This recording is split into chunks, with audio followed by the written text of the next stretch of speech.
Thierry Klein, bonjour. Bonjour. Vous êtes directeur de Speechy, solution interactive. Donc on se retrouve aujourd'hui sur le salon Educatis. Vous êtes un habitué du salon, il me semble. Et vous allez nous parler un petit peu de ce qu'il y a le vent en poupe en ce moment et de votre activité. Vraiment cette année, ce qu'on a vu comme nouveauté, c'est le développement des écrans interactifs dans l'éducation, d'ailleurs aussi dans les entreprises, mais l'éducation est un secteur majeur. Et c'est lié à deux choses, la qualité qu'apportent ces nouveaux écrans au niveau de l'interaction et le fait que nous, Speechy, on a innové avec une architecture originale qui a à peu près 15 mois aujourd'hui, qui est une puce Android à l'intérieur des écrans qui fait que nos écrans sont de réelles tablettes tactiles. Ils fonctionnent de façon autonome, pas besoin d'un PC, même si vous pouvez en mettre un si vous voulez.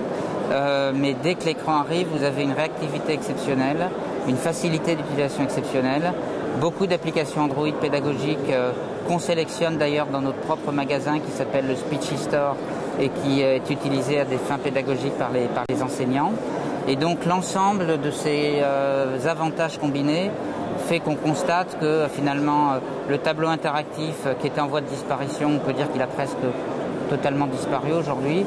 Le vidéoprojecteur interactif régresse fortement et tout ça se fait au profit des écrans et pas de tous les écrans. Je ne pense pas au profit des simples moniteurs, mais des écrans intelligents qui ont une intelligence en général Android à l'intérieur.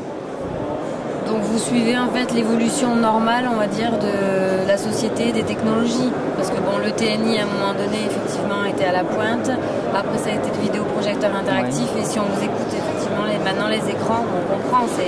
On a son smartphone, on a sa tablette. Pourquoi pas avoir un plus grand écran, une grande tablette pour un enseignant. Oui. J'espère qu'on l'anticipe un peu. C'est ce qu'on essaye de faire en tout cas. Mais on peut dire ça, c'est vrai, il y a une amélioration des matériels. Et nous, ce qu'on apporte, ce qu'on essaye de faire, c'est les développements logiciels qui vont avec pour rendre ces matériels plus faciles d'accès et donc dépasser un peu les usages grand public qu'on voit.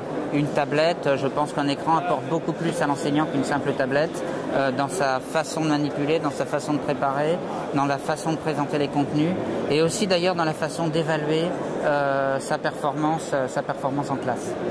Oui, donc vous me parliez tout à l'heure d'évaluation. Est-ce que vous pouvez m'en dire deux mots? Oui, alors nous au départ, on est connu aujourd'hui comme vendeur de matériel ou constructeur finalement, mais il faut savoir qu'on est au départ une petite équipe de développeurs. On a toujours développé des logiciels pédagogiques, c'est d'où le nom de notre société, qui est en fait le nom d'un logiciel au départ. Et ce qu'on a développé depuis un an ou deux, c'est un logiciel d'évaluation radicalement nouveau, je pense, qui permet à un enseignant de poser des questions dans sa classe et d'obtenir des retours des élèves, de les évaluer finalement. Alors là, tout ça c'est très classique, mais l'originalité de cette approche et de notre logiciel, c'est que tous les quiz, les questions posées par l'enseignant sont dans le nuage.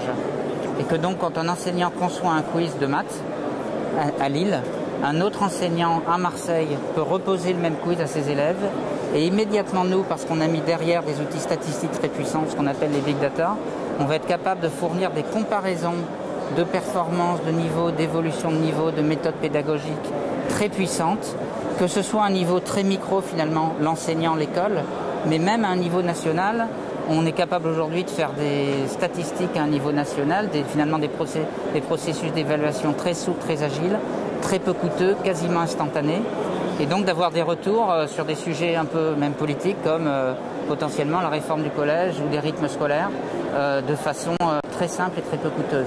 Et donc on est vraiment rentré dans une approche où la pédagogie qui était un art ou une politique, on va dire, devient une sorte de science expérimentale où on peut par l'exemple tester telle ou telle approche, si elle marche ou si elle ne marche pas, et donc améliorer ses pratiques au fur et à mesure. Moi je crois personnellement beaucoup en ces approches. Merci. Merci. J'ai été assez clair là ou...